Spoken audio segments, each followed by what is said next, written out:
Welcome to Sports Saved My Life. My name is Clayton Freck, and I'm the CEO and founder of Angel City Sports.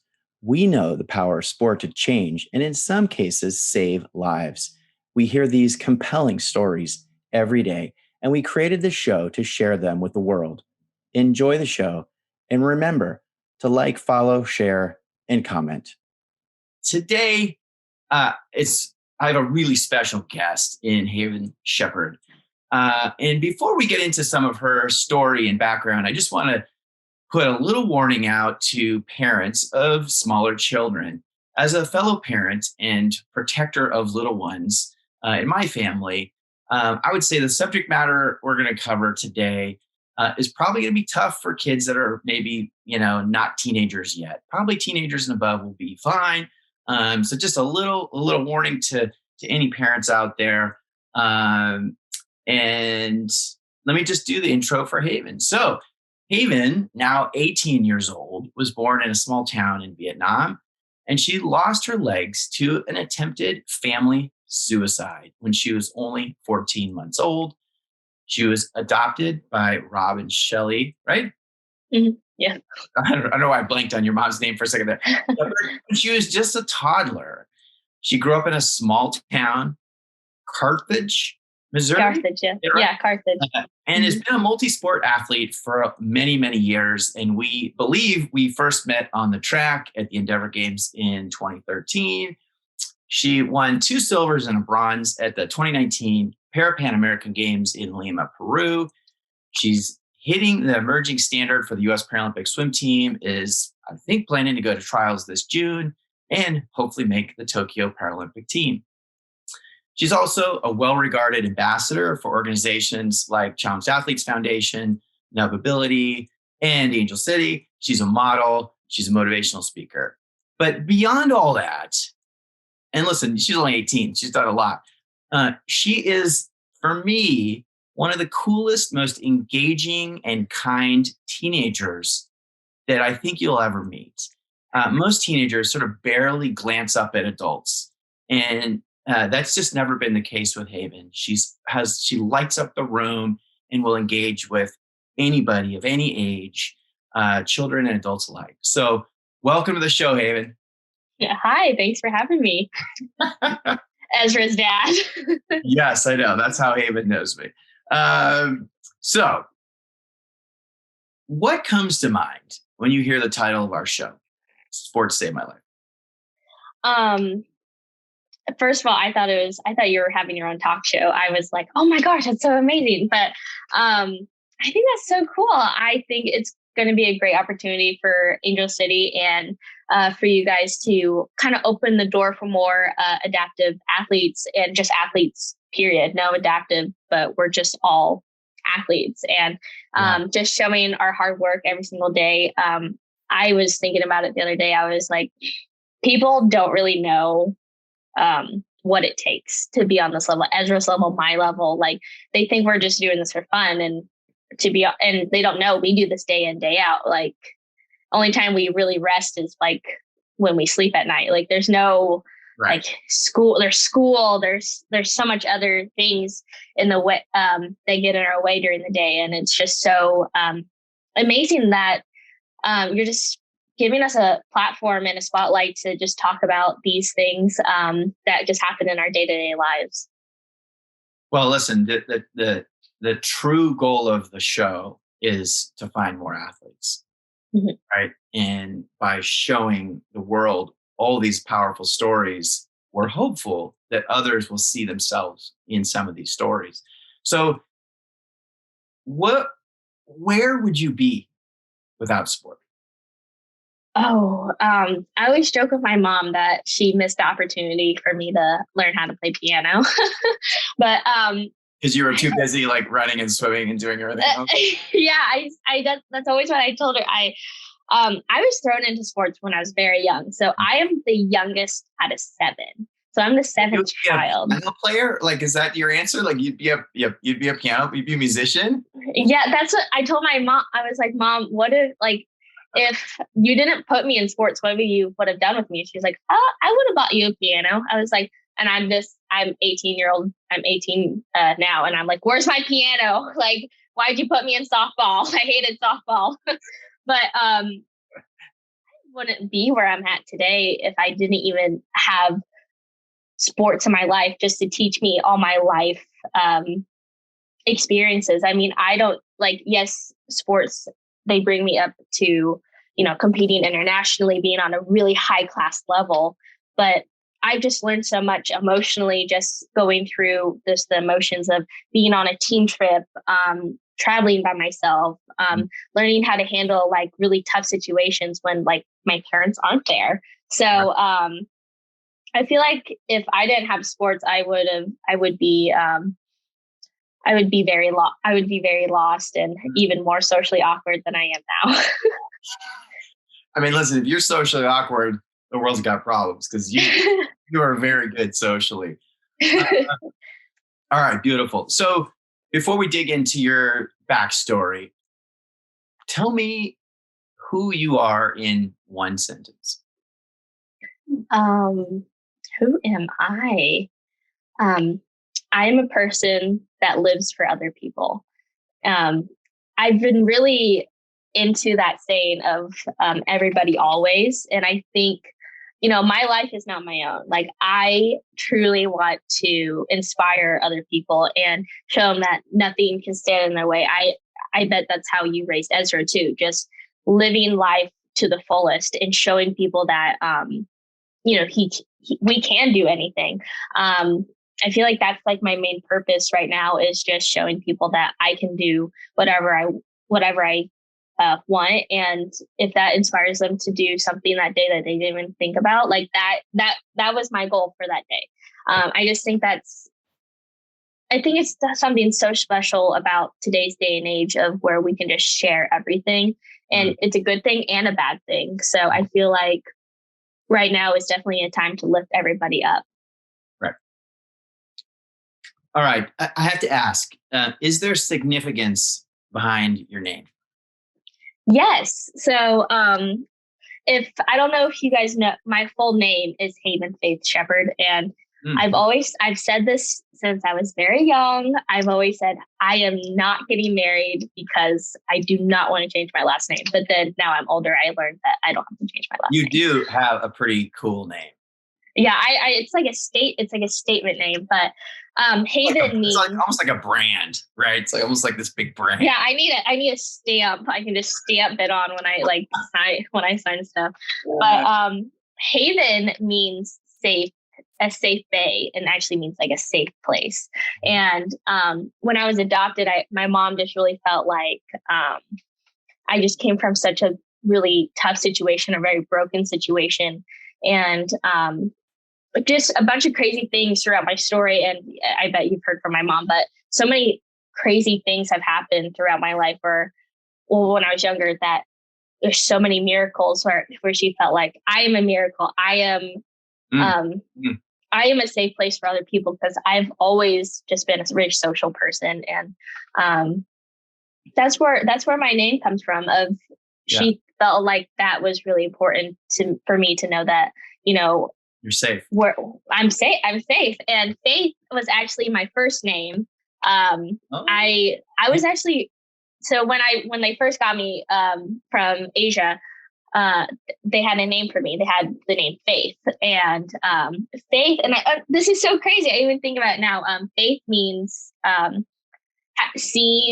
believing without seeing, and I feel like that is such a great thing in my life now, that I know that I have to believe even when I can't see the future. I mean, there's so even last year when Miss Rona came around, I could not believe my life was I felt like my life was just ending. I was like, oh, I don't have a plan. I don't have my Google Calendar is so empty. I felt so hopeless around 2020. But Right. definitely now that I believe that everything was going to be all right, and now that we're here, that's just such what a prophecy. I always say, look, the prodigal son has returned. I have made it to the end.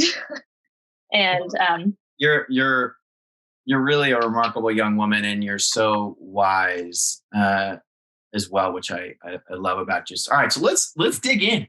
So let's talk to us about, where you were born and right, kind of those early days, what the family dynamics were, and what happened.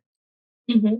So, like Clayton said, I was born in Vietnam in a very small town, and after my like rural, right? Like pretty far away from like a bigger town. Like you're kind of in the middle of nowhere. Yeah, we actually found the newspaper from the day that my explosion happened, my accident happened. I was like, they said it was like 2 hours away from like the nearest like hospital or somewhere so it's just amazing that I didn't go into shock. I didn't like bleed out. Like there's so many miracles that happen that I just didn't die. And I even think about that. I think about that a lot of like, I'll be like, I'd be making breakfast and I'm like, oh my gosh, like I almost died when I was younger. Like, I just think that's so crazy to think about, what a miracle I am. I tell my parents. You are, but I say it just because it ties into our brand, but I just say, you're all angels, like like this is, there's a reason you're here. All right. I just think that's awesome. We got it. Small town, hours away from a even probably medium-sized town. What happened? Sorry, what? And then what happened? What happened? Oh, so and then from that other newspaper, we found out I was in the hospital for 40 days. Mm-hmm. And the woman who actually found me, she has an organization called Touch a Life, and she found me and she wanted to bring me home because they had, being a double amputee in a third world country, she just could not believe what kind of life I would live if I didn't have the technology in the US. So I got over here on a medical visa, and my mom fell in love with me, and I was adopted into a huge family. I absolutely love my family. I have 4 sisters. I want to hear all about the family, because I love your mom to death, and I want to hear more. I want to visit you guys one of these days. But we would love you. So tell me back with the family suicide attempt. Like what were the dynamics with your birth parents, and what was sort of what went down? Yeah. So I was born into a really interesting situation. So my biological mother, had an affair with my father, and I was the product of that affair. And, in Asia, women can't divorce husbands. So they thought their situation was just so hopeless. And that's when they thought about the family suicide. But we truly don't know what really went on. I mean, we just heard so many crazy stories about me. But yeah, I definitely think, I think it's just such a bizarre situation. I mean, who's in that situation where they think the only way out is a family suicide? And I actually think it's quite, like a desperate attempt for love. I feel like they loved each other so much they couldn't be away from each other, or and they knew society wouldn't let them be together. Right? No. And having this baby of theirs, the product of that affair, I just think it was just the sacrifice of love, of just not having any hope. And my mom definitely thought, like you said in my name, it's like I needed hope. I was a safe place. Because I had grandparents that watched over me until I was adopted. Yeah. And, they loved me so much. They were so sad when, like in the pictures that we have, they were so sad I was leaving. But I definitely feel like I was just born into just was just born into love, and I still feel that to this day. So your birth father, right, goes out and buys a couple bombs, right? Yeah. And he puts one on himself and gives one to your mother. Like I said, we don't know. We just don't know. We've heard so many stories. We heard that, you know, they were married, and some stories of like he was angry and he decided to do this to my mom and me. And there's so many stories. We've heard, because I didn't know this, but it was a pretty big deal in Asia that this happened. Like, I was in a newspaper, like there's art, like there's so many things about this story that we just don't know. You were famous before we knew you were going to be a famous athlete. Yeah. And so the result of it, however it exactly went down, is both of your parents passed away, right? Yes. You are somehow saved, right? I read an account that you like flew 30 feet in the air. I don't know if that's even true. Do you know if that's true, or like that's what you think happened? I definitely think I was blown.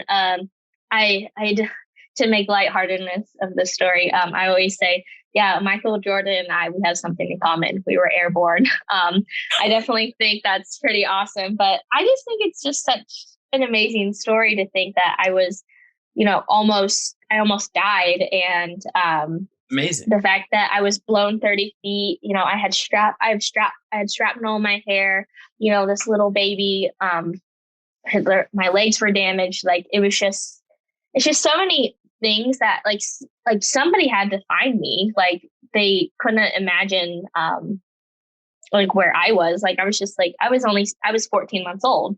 That's just a little tiny baby. Like, right. That's right. Who, like, what if people didn't find me? What if so many what ifs? I mean, it's amazing. So you spend 40 days, somebody finds you, right? You spend 40 days in the hospital. You lose your lower legs, right? Where is your amputation? And just for people that maybe are listening and not watching, the YouTube version. Yeah. So my legs were amputated below the knee. Both of them. I'm a bilateral amputee, and they're below the knee. One's a little bit shorter and one's a little bit longer. But as soon as I think around, I was like, when I first came, I was like 3 years old. I went to Children's Mercy, and they were just making sure I was like, my bones were growing okay and stuff. And it was the first time they were looking at my amputations, and I had to have a revision at the time. And they were saying that my amputations, they couldn't have done any better here in the US. And I think that's just another miracle. Like, I haven't had it. That's so cool. Yeah. I mean, I haven't had a surgery since I was 3 years old. And I just think that's so crazy that I had such a traumatic experience. And I've only had one revision when I was 3 years old. I mean, isn't that just crazy? And I was talking to my mom about this, and it's because I'm graduating, and we're just looking through pictures and stuff.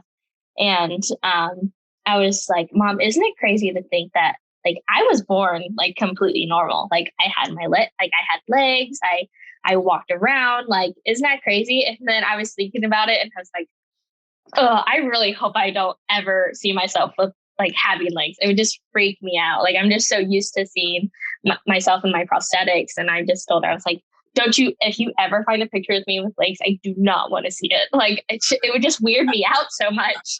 Like, imagine you seeing Ezra with just his both arms with legs. Like, that would be so weird. It's so funny. People constantly tell me, like, when I get to heaven, I'll get both legs, both my legs back. And I said, first of all, if I get to heaven and I have legs, I'm going to be so upset. I better not get my legs when I go to heaven. Oh my God. Okay. So tell me a little bit about the adoption process, at least you know. So you weren't originally destined for the Shepherd family, correct? Yes. So you took a little detour, which is another like, how did this all happen so magically, right? Like, but it's kind of a fascinating story. So yeah, it's crazy. If you met me, I always travel with my mom, and FedEx guy's here. No, somebody knocked on our door. They're fine. I think it's the FedEx guy. I always order stuff, so not nothing new. By the way, I recognize your mom before anybody else, man. I see her a million miles away. It's that bright blonde hair. I think it's this is another crazy part of my story. I don't talk about it every day. It's just a normal thing. But when I talk about it, I just get chills and think about all the miracles that have happened in my life. I think it's so crazy to think that I was going to be in a different family, and I love my family, right? I love my family. So to think that I was going to be with another family. So my parents wanted to adopt, and my dad had they had 6 kids, 14 sports schedules.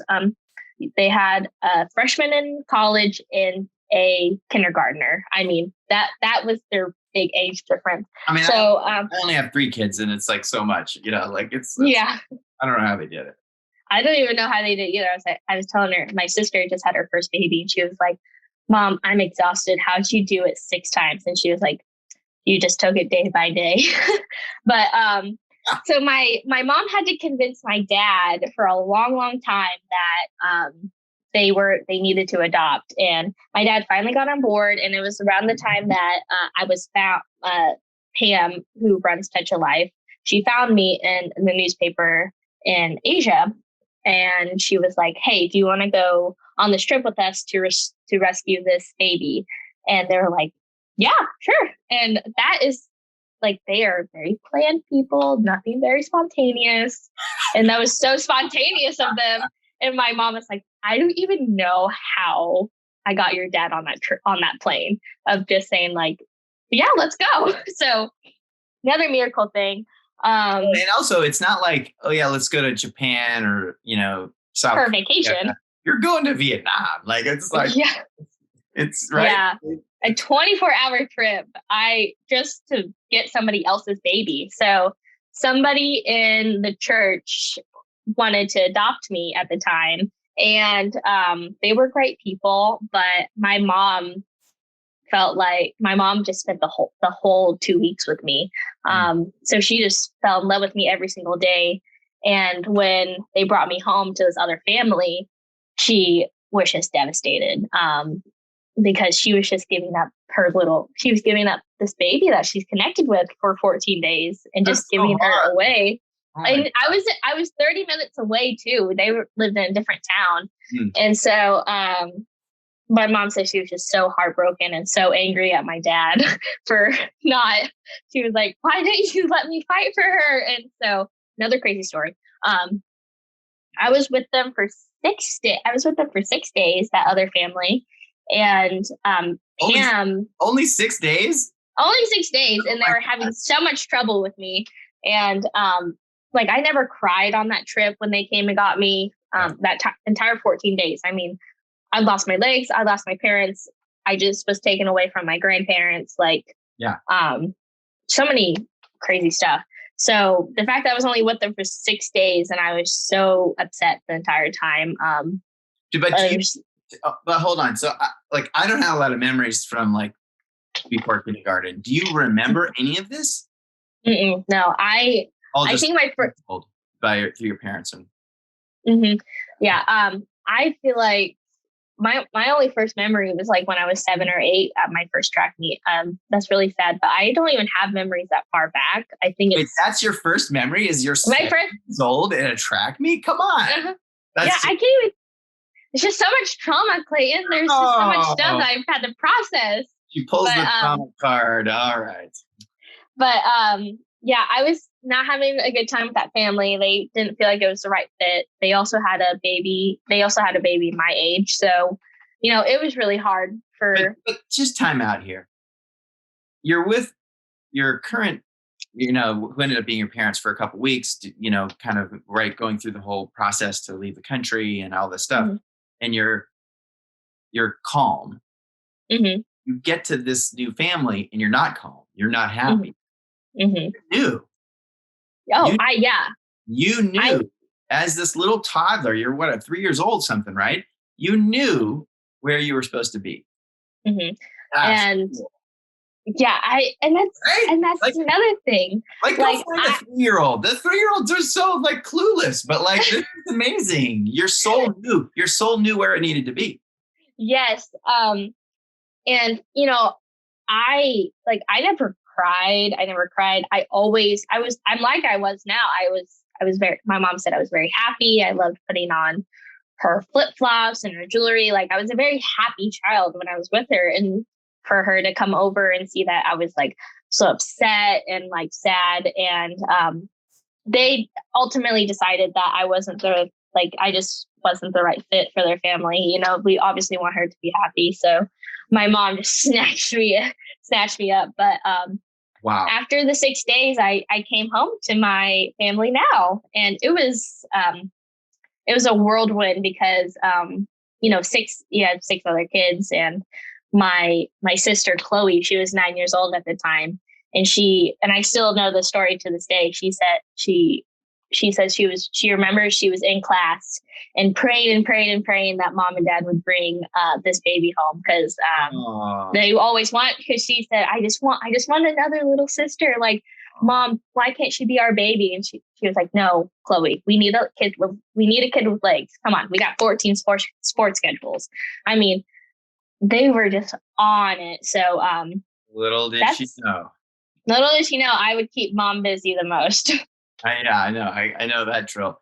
Okay, so you started to talk about this earlier, but talk to us about growing up in this awesome, chaotic house, a lot of athletes, right, in the family. Did you get along with the siblings? Were there, how was the household growing up? I always tell people I was raised at a gym. I'm not even kidding. There were some years where my brother Zach, he was doing college ball, and so all winter, spring, we were with him at the gym at college. And then in the summer, we were at the ballpark with Sawyer's club ball. And then Chloe was in October doing her club volleyball. And my sister Ivy was running track in college. And so I was basically raised on bubblegum, popsicles, and suckers. I mean, those were the 3 food groups when I was growing up. But I was just always surrounded by sports. I always knew that I was going to be an athlete. My sisters were my everything. I have 4 sisters. So now that I'm older, I have 4 mamas that keep me on track. But growing up, I just always knew I was going to be an athlete. So growing up in a big family, I'm going to tell you, you think it's chaos, but it really is just it's the best feeling in the world, being surrounded by people you love and people they're going to have your back. And yes, it is chaotic sometimes. I mean, my sister Chloe, she just had her first baby, and it's the 18th grandbaby to my parents. So that's amazing. And all of them aren't done yet. So she was like, my mom says, well, when I was having children, I wasn't quite thinking about the exponential growth. And I mean, you should see, we have family dinners on Sunday nights, and you would not believe how much food she has to cook. Like a 50-person party, basically, right? And you're so relieved sometimes when a couple says, oh, I can't make it today. And my mom's like, oh my goodness. And when they leave at 8 or 9 o'clock at night. And my mom always says, it's the calm after the storm. They all just left. But I love being an only child now. I don't know. I love having siblings. You're living at home. You're still home. Mm-hmm. Yeah, I'm still at home. I love playing I hope I never leave. I love it here. I mean, it's so great. Like Your mom's the best. I'm sure your dad's amazing too. Like your mom's amazing. I love you. I always think of my dad. My dad's a quiet man, but like very stoic and like just works on his mower and chops wood. I think of him as like a Viking. Oh my gosh. All right. So before I move on, tell me like a pivotal moment, a funny story about that, like kind of encapsulates your childhood. Is there like one memory that like just pops to mind, or maybe you got in trouble or just something fun? I was raised, my mom made sure, and like you raising Ezra, I bet you taught him the same. She wanted me to be very, very independent because she just never wanted me to think I couldn't do something. So like in the mornings, if I wanted breakfast, like I had to do it myself. Like I don't have my legs on. I'm climbing on the cabinets, pulling knobs off the cabinets.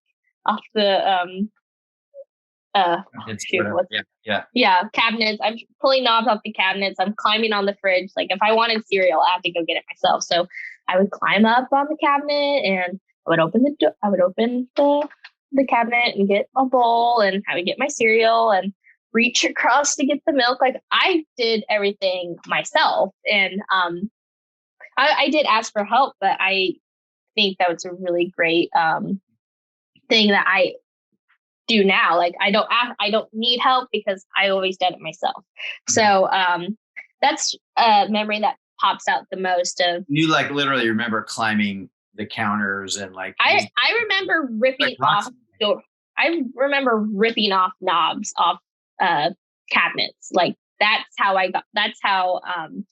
just got around. And that's just one of the more earlier memories. I just never asked for help. I just did everything myself. But lots of kitchen doorknobs ripped off and reapplied from yours truly. I love it. I'd like to take a quick break to show you how you can get involved as a volunteer with Angel City Sports. Are you interested in supporting Angel City Sports? We're seeking volunteers to help organize clinics and events, as well as support our athlete outreach efforts, marketing and media, and even fundraising and development. All skill sets and backgrounds are welcome in support of our mission to provide free adaptive sport opportunities for children, adults, and veterans with physical disabilities or visual impairments. For our younger athletes, we welcome you to join the Angel City Youth Leadership Council. Middle and high school age students are eligible to join the Youth Leadership Council, where you will learn about the disabled community by working side by side with our athletes and acquire important skills such as teamwork, leadership, philanthropy, and event management. To sign up for our volunteer newsletter and stay up to date on all upcoming opportunities, visit angelcitysports.org. So when you think about, the stages of your childhood and your development, were there specific challenges that you faced at different, moments, right? Whether they're related to being, of Asian descent in a, right, kind of a Midwestern town, or just having a disability, or, what were some of those challenges growing up? When I was in school a lot, I definitely thought that I couldn't really keep up, and which isn't true. I remember in my mind thinking every time I would move up a grade, I would have to go to, like, you move up in school buildings, and I remember thinking going into junior high, I was like, oh my gosh, like I'm really scared of the 4 flights of stairs I will have to do in junior high. And that was the only time I've ever, like, I don't really feel quite unsure of myself. But I remember vividly in school of just being so nervous of like, I don't know how I'm going to get to class on time. Like, I don't do stairs very well. So I always just thought that, that was just going to be an obstacle in my way. But then I discovered a really great thing was called the elevator pass. So I got to do that quite often, but that was the only time I really felt like I wasn't ready for something. But I overcame that. And now guess what? I'm not in school. I was homeschooled after that. So didn't have to worry about that anymore. Switched to homeschool. I switched to homeschool, I think my freshman year. Okay. So I still think High School Musical is like how high school is. Oh my God. So funny. So is it, and it's, I ask this question a lot because it's very interesting to me when you look at a congenital, you're almost like a congenital because you're right, because you acquired your disability so young. Did you experience any like bullying, harassment, discrimination, or did your parents sort of see it and like tell you about it later? Or did you sort of just get through life and you didn't really see that kind of thing? I definitely think I just went through life, I'm like I said, I'm really oblivious. So like not having legs just fit right into that. Like I just never noticed anybody So like maybe it happened, but you weren't really that aware of it. No, I wasn't aware, but I think my parents did a really great job of, I didn't wear my legs that much. I was carried everybody just carried me forever. So like, I'm telling you, I was like 6 years old and my dad was still carrying me on his hip. Like I was a little 2-year-old. But they made sure I knew the difference between when somebody was staring at me for a wrong reason and for a good reason. I mean, they were just handing me off to strangers at the ballpark. Like if somebody was just looking at me or just curious of like, oh, is this this is your baby? She's missing legs. She's like, my mom's like, yeah, do you want to hold her? Like I've just been so open with strangers. And I think that's something quite amazing that they did when I was younger. I never met a stranger. If anybody was looking at me, my mom would always say, we're going to go talk to them and just explain to them because we don't want to make them feel uncomfortable of like they're doing something wrong, of just being curious. And now that I'm older, I can definitely do that myself. Like, hi, I know, like I was in Target the other day and somebody was just wanting to talk to me for a very long time. And I'm just like, girl, I gotta go. And so I definitely know the situations where I'm like, I can cut it short or I can be pretty long. I can be pretty long, but so it's so interesting because my gut tells me that people were talking about you and whispering and this and that. And it sounds like your mom was aware of it and kind of nipping it in the bud, I guess. But talk to me a little bit about the evolution of your self-confidence, because I think this is a really powerful issue for kids in our community, right? Of like, how do you build that self-confidence up, and like, where does it come from? Like, what do you think because I've watched you kind of grow up, and I feel like you always had a little swagger, like a little, just a little pop, and like it didn't seem like anything was really getting you down. So how do you think that happened? Like I said, I was raised just really great. I definitely think I learned from such a young age that I have my own power. I have the power to control what happens in my life and how I feel. So when I feel like if I feel like somebody's staring at me, I can definitely be like, oh my gosh, why are they staring at me? They think I'm weird, blah, blah, blah. But I see the flip side of that, of saying to myself, oh, they're staring at me because I have super cool legs. Like, yeah, I do have super cool legs. I just think it's so much perspective. And I feel like you just like flip it. If it even has like a tinge of negativity, you're just flipping it, right? So it just doesn't hit you. Yeah, and definitely. And now that I'm older and I'm more like I'm by myself more, I'm more aware. I feel like, what kind of a life would I want to live if I just walked around all the time and thought people were staring at me to hurt my feelings?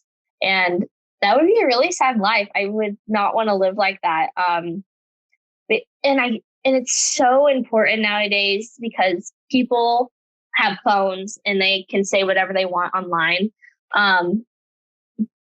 But they don't get an opinion on your life because they're not in it. And you can definitely let mean comments affect you. But like I said, I see the flip side of that, of you don't get an opinion on my life. And if I let that affect me, then you won that battle. You won.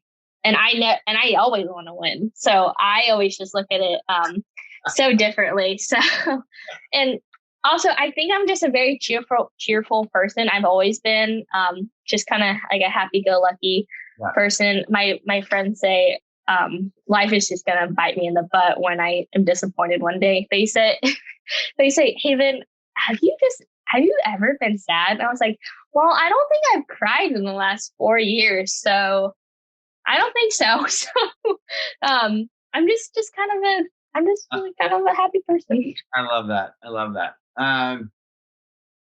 All right, before we shift gears into sport, what advice would you give parents of a child that, had some trauma, right? Whatever, acquired a disability, and they're taking in this little nugget of a toddler to give them the best life possible? Like, what do you tell those parents? And you probably do this, in your just normal course of business of like, sharing the wisdom, but like, what do you tell those parents? Your child is not a victim to the system. I know that's tough love, but they are not a victim to this world because everybody's different. I mean, you have so many people I see nowadays are just so offended by some of the stuff I say. And I say, well, you look at me and you ask me how I've gotten to this point.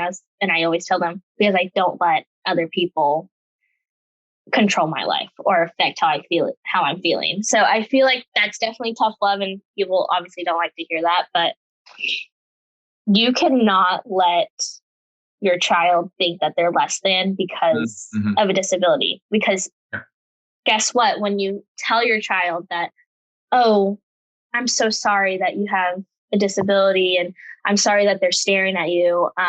My mom definitely just never let me go there. Like, you are not going to grow legs tomorrow. So you're just going to have to accept that they're staring at you and they're just curious. And, and my mom was like, hey, but you're so cool to look at. So why wouldn't people look at you? Yeah. And they're like, my mom was like, you have on leg warmers in the summer. That's when I wore leg warmers a lot with my prosthetics. I thought that was like the coolest thing ever, wearing leg warmers with my prosthetics. But they're like, hey, man, my mom always just told me, hey, man, they get to have an opinion on your life, but you get to decide if that's going to control you. So I feel like that it's just something so powerful of having, like I said, your own power in your life. Yeah. And I feel like not a lot of people understand you are in control of your destiny, not other people staring at you, not for other people saying mean things about you. Especially with social media, I definitely see that a lot, but I just kind of turn my head and walk the other direction. Yeah, no, I love it. Okay, so let's talk. Let's shift gears and talk a little bit about sport. You are an athlete. You've been an athlete for most of your life. Yes. When you were really young, like, what were all the sports that you played? And then, like, talk to me about the moment that your parents or you sort of discovered adaptive sports. So I think I was in Pee Wee sports. Every kid's in Pee Wee sports, but I did softball for a little bit, and I soon realized I hate softball. I mean, I love watching. I am not good at baseball. I was terrible as a little kid. So I can't even imagine, like, especially like with soccer players, I cannot imagine the physics of running to a ball, kicking it, and hoping that it goes the place I want it to. Like, I cannot wrap my head around that. I think it's just so crazy. But I was in softball, and I quickly learned I was not good at it. So my sister, like I said, did track. All my sisters did track, and I always was like, no, I don't want to do track. The the running legs are ugly. Like, you can't wear shoes. Like, come on, where's the fashion in that? I can't wear shoes when with you my say running legs. you're just talking about a blade, basically, right? Mm-hmm. Yeah. Yeah. Yeah. The running blade. And CAF actually granted me when I was like, I would say I was 8 or 7 when they gave me running legs. And that was great. I did track for a while. And then I soon realized I didn't like track. I just didn't like the idea. I just didn't like the sweat going down my face. I got hot. Like, I'm breathing heavy.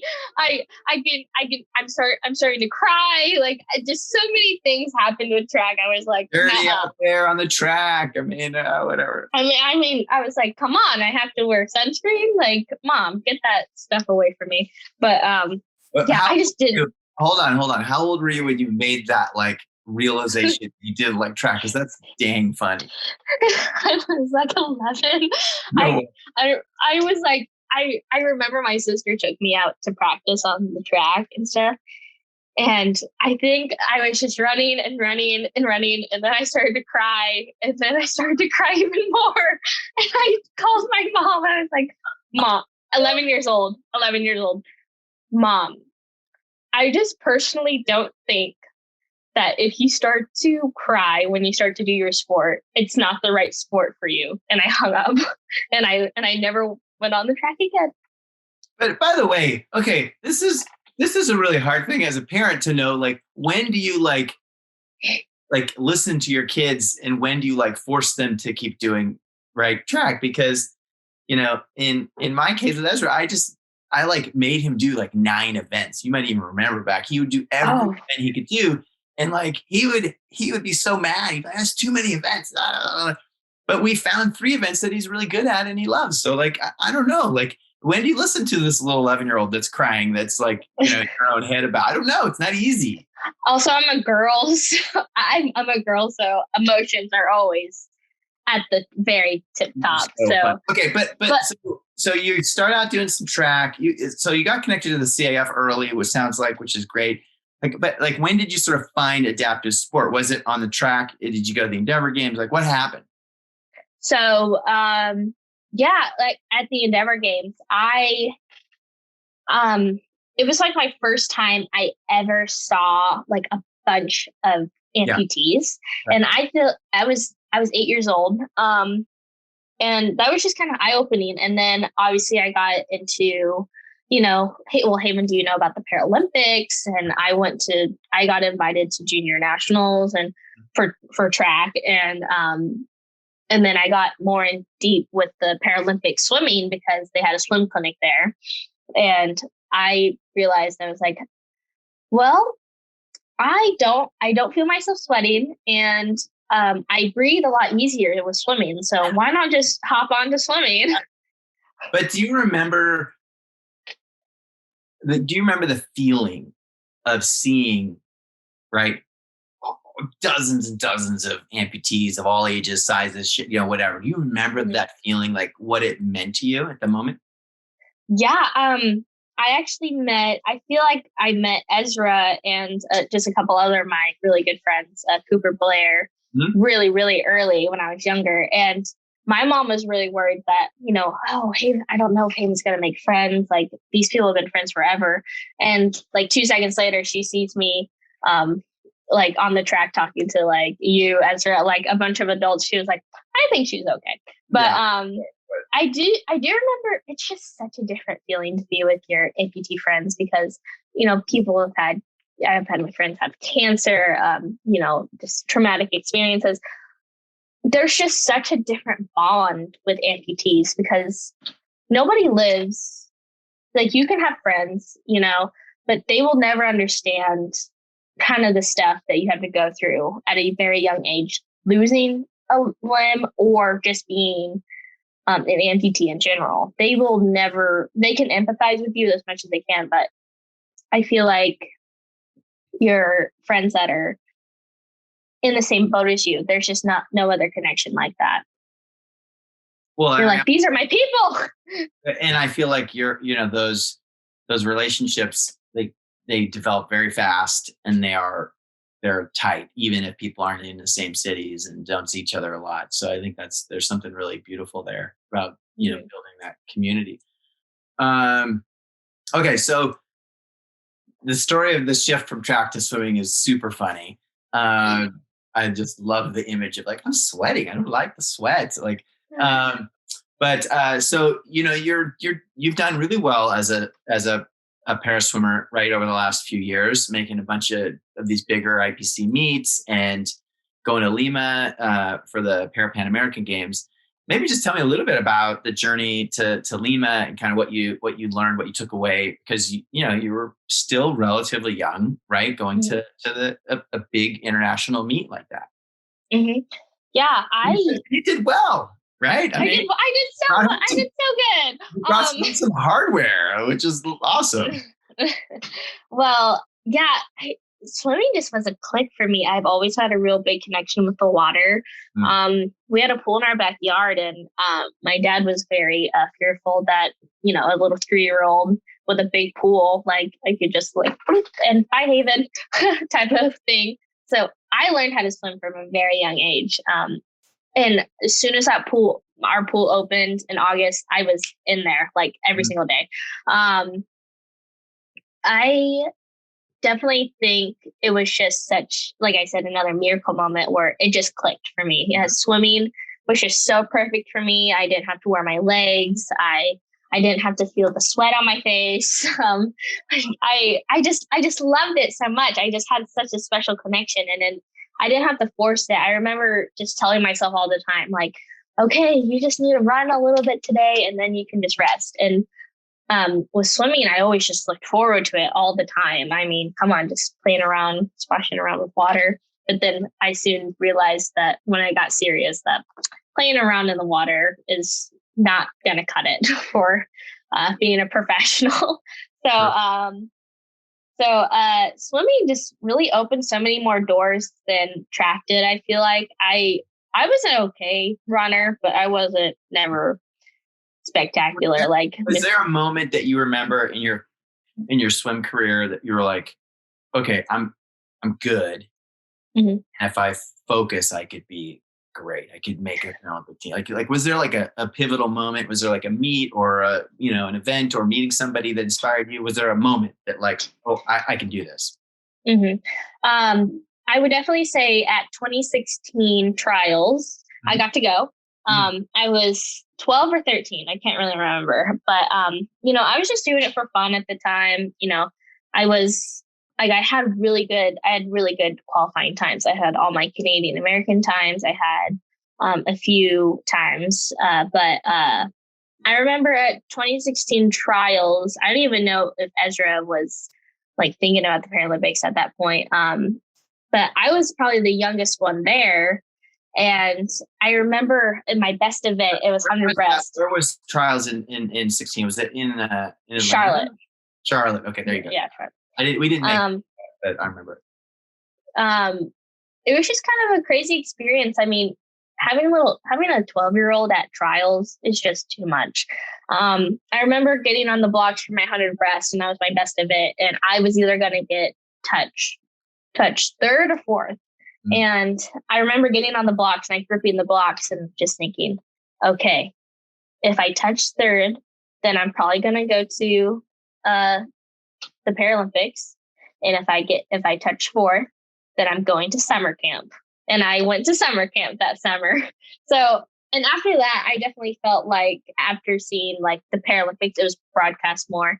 I really wanted to go, that's where it really hit with me. Like after I didn't get picked for games, which is okay. I was 12 years old. You don't want to take a 12-year-old to a big national competition like that.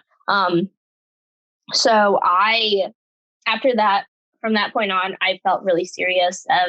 I took like a 4-week break. My parents took me to Disney World. That was my prize. Instead of going to Paralympics, I went to Disney. And after that, I got really, really serious. I mean, I've been going head down every morning, hit the ground running type of training every single day ever since that point. Let's take a quick break to learn more about the Equipment Loaner Program at Angel City Sports. Part of our mission at Angel City Sports is to eliminate all barriers to participation in adaptive sports. Providing free adaptive sports equipment is a major component to this objective. Each individual piece of equipment can cost more than $3,000. Can you imagine if running shoes cost that much? So we're building an inventory of adaptive sports equipment to support our clinics, competitions, partner programs, and to loan out to emerging local athletes. Currently, we have racing wheelchairs, throwing chairs, and sport wheelchairs, perfect for tennis and basketball. If you or an athlete you know need a piece of adaptive sports equipment, visit the Equipment Opportunities page at angelcitysports.org. If you are interested in donating equipment or supporting the Equipment Loaner Program, email us at info@angelcitysports.org. I saw something the other day, a couple years ago that really changed my life. It said, anything you love is a sacrifice. And they weren't even talking about like swimming or stuff, but like when you get married, you sacrifice your freedom of being single. When you have kids, you sacrifice, like you love your kids, but you sacrifice free time. Like, and I love swimming, and I've sacrificed so much of like senior trips and vacations and hanging out with my family. I mean, I miss that so much. I don't even know, like I don't quite understand like the whole, like my friends talk about eating dinner with their family at night. I'm like, whoa, well, I'm at practice from 5 to 8. So, I don't know that life, but I just think it's just so crazy to think I've been doing this for 5 years. I know. And you're so young. That's the crazy piece of it. Okay. So you talked a little bit about the emotional letdown of Tokyo being postponed by a year, right? Like what are the steps that you have to go through to make the team for Tokyo? Like what's coming? Tokyo trials are in a couple weeks. Definitely just a lot more training. Clayton, I cannot tell you how tired I am. I will admit that right now. It's tough work. It's tough. I don't even know what I can't even remember what the stuff Ezra's going through. I mean, it's just so taxing. Yeah. But right now, preparation, I have a meet this weekend. Right now it's all about getting your mind right about hitting those blocks and knowing that you need to race. I mean, so many people, we just forgot how to race. And we haven't raced. Yeah, just with the pandemic. Yeah. Mm-hmm. You can train all you want, but being in a meet, right? It's totally different mentality and everything. Mm-hmm. Meets are a part of training, of course, but just getting your head right that, this is really important and you need to go really hard. Yeah. There's a saying at our swim practice that we always say, you know what? Just go faster. I was like, you know what? Just go faster. So easy. Okay. So you got to go get through trials. Then the team gets selected, right? Mm-hmm. You're optimistic there. Yeah. Just so much stuff is in the way of just still not knowing like what's going to go on. And also like all the classification stuff is still so crazy. Mm-hmm. We just still don't know all that stuff, but yeah, I just need to hit an MQS and maybe we'll see if I get picked. It's all about slots on the team. Right. And it's not like normal. It's not like normal, like Olympics. It's you get picked. It's not like if you touch first, then you get a ticket to games. You get picked. And so it's all about just how you perform. Right. Because of the way the classification system works, athletes have to, right, they're going to pick people they think are going to win medals, right? Mm-hmm. Yeah. Or have their best shot at medals, right? So it's sort of the track is very similar, right, in terms of how they do it. So it's unique. Okay, so talk to me about your longer term dreams and goals around sport, and then maybe even beyond sport. But like, where do you want to take your athletic career? And then, kind of what are you thinking about the rest of your life?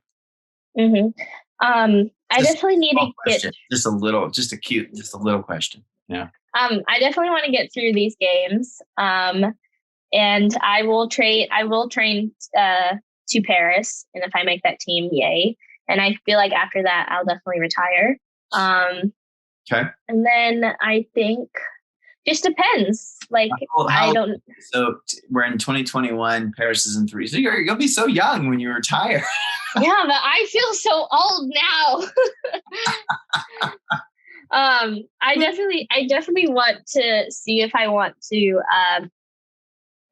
to try to get my degree in sports management. But that just takes so much time. So I definitely won't have time to just like keep training and doing school. So I feel like that's a conflict. But I definitely hope that I still get to have the platform that I am now, that I do now. Just keep inspiring people, having talks like this with other people. Hope I'm an advocate for the Paralympics, and we'll see. Love it. Okay, this is the last big section, and this is really my favorite because it's where we dig into your soul a little bit. So, but just to keep it a little bit fun, what's a silly, fun, or interesting fact that I don't know about you? Oh, I don't think people quite know my love for Shia LaBeouf, as people may know. I think my love for Shia LaBeouf started when I watched the first Transformers movie, and then I watched Eagle Eye and Disturbia. And I know your wife is an actress, so I don't know, but I think nobody quite knows. Like, I named my dog Shia. Her name is Shia. Her name is Shia LaPouf. My car is named Bumblebee. My license plate is called Behave. That's my license plate. I don't talk about it that much because I think it's so weird, but I have an obsession with Shia LaBeouf. I will put it in the back of my memory, and we'll see if we can do something. If I ever meet him, I would just die. I would just die on spot. I don't think so, but I get okay. I love that. What would you say your disability has taught you? I definitely feel like my disability has taught me so many different things, but I feel like the one that sticks out the most is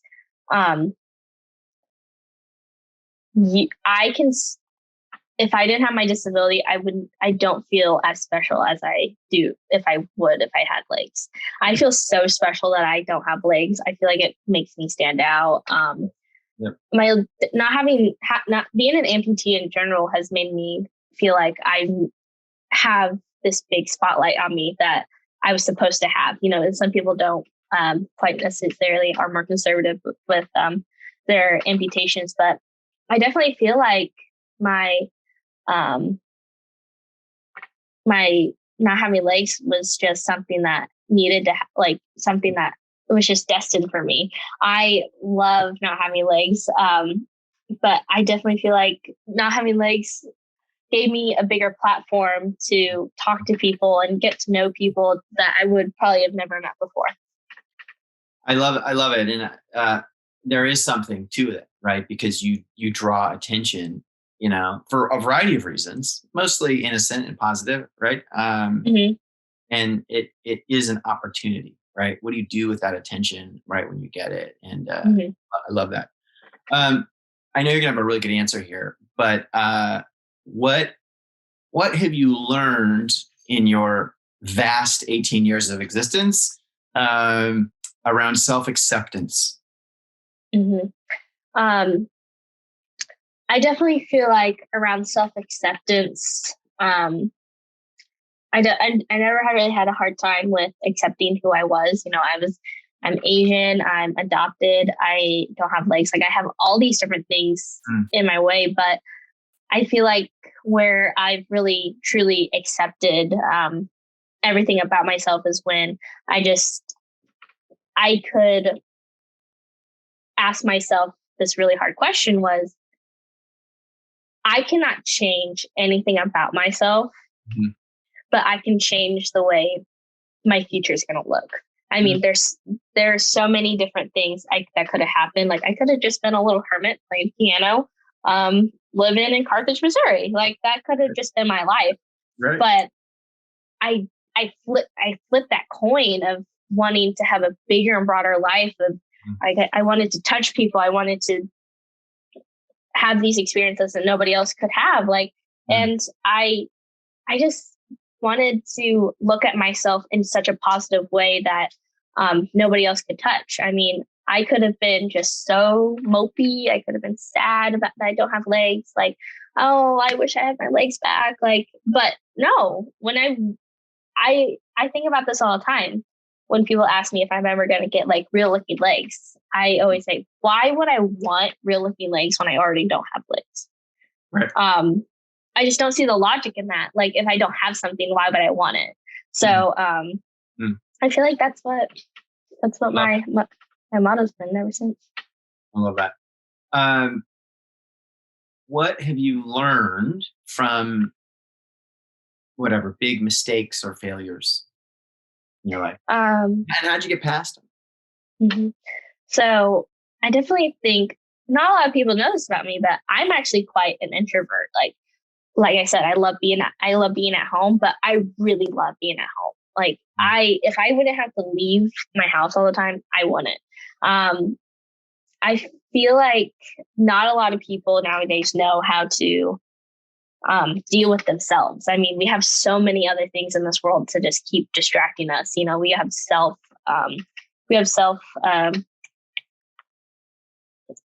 instant gratification so much nowadays. And when I am disappointed and I am sad about stuff, I definitely have to think about, okay, I just need to get off my phone. I need to get away from outside voices that are trying to tell me how to feel and how to think, and definitely spend some time with myself and thinking, okay, why did that affect me that much? You know, like you can blame it on other people as much as you want. Like, oh, I didn't train enough. I didn't, do this right. This person didn't do this for me. And at some point you have to look at yourself and think like, okay, that really hurt. And what can I do now to move past it? What is inside me that's holding this grudge to this situation? Yeah, I love that. All right. And I want you to take these two questions in at the same time, because I don't want you to get them confused. What are your passions? What do you love to do, whatever? And then what is your purpose? Which I think are very different questions.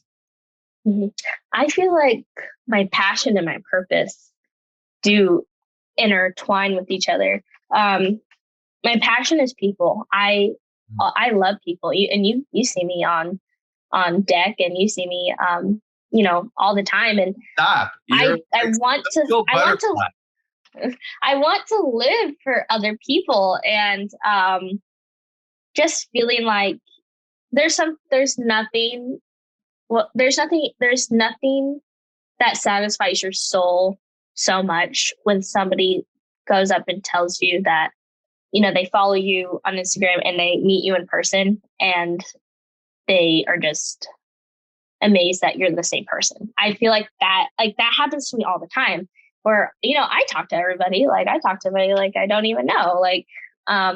But I just had this experience at a swim meet that a girl just came up to me, and she came up to her mom, and then her mom talked to my mom, and she was like, my daughter just met Haven, and she follows her on Instagram, and she just was so amazed that she was like the exact same person. She was so nice. And my mom was like, that's your purpose, Haven, is to live for other people. And the fact that I can change somebody's life just by talking to them is so powerful. And that's where my passion comes from. People. I love people. I want to help people as much as I can. I definitely feel like when I have a career and not swimming, I definitely want to try to encourage people, help people with just being, if it's a sports manager, if it's being in the Paralympics more. I I definitely feel like we can all get very selfish in our own day-to-day lives. Like I'm guilty of it. Like, why are you asking me to do this? I have swim practice later. I have this, like I have me. And we totally forget that we need to live for other people, because if you don't live for somebody else and encouraging, or not even just trying to do something for others, but just being there, will make the world go round. Love that. Love it. All right. 2 easy questions to go. Mm-hmm. So the first one is, this is sort of your open mic. Is there anything that you have not said or covered, or any messages or any acknowledgments of people along the way that have helped you get where you are? Whatever. Your open mic. And also let us know where people can find you and follow you. We will include your social tags in the show notes, but just want you to be able to say that in case someone's not, reading the show notes. Yeah. You can follow me on Instagram. Haven Faith Shepherd is my whole name. And I think it's the same for Facebook. I am not on anything else. Mm-hmm. And that's it. I don't really do Twitter. I don't feel like people would like what I would have to say. Because you can talk. You don't even. I would just like, oh, I had a bowl of cereal today. Like nobody would want to retweet that. It's a little more Instagram than Twitter, I think. Yeah. Okay, and any final words, for the audience? Don't be selfish. I feel like, and you can include this somewhere else, but social media is such an amazing place. But my biggest fear is people thinking that I'm shallow. Mm-hmm. And because it's always, like I said, me. Don't forget that there's other people in the world besides you. That's my last message. Beautiful. You're not the only one. Beautiful. I love it. All right, Haven. Well, that is a wrap for the show. Thank you from the bottom of my heart for joining us today. I love your story. I love your spirit. I love your energy. I'm so excited to follow your career through hoping Tokyo and Paris. And then you retire to college campus somewhere. I hope so. But I am just so grateful for you. Keep it going. I know you're tired, but there is light at the end of the tunnel. keep grinding. We're cheering for you from Thank you, Angel City Sports family. Thanks for being with us. Thank you for having me. So I wish I could bottle up Haven's spirit and life philosophy and give it to everyone on this planet.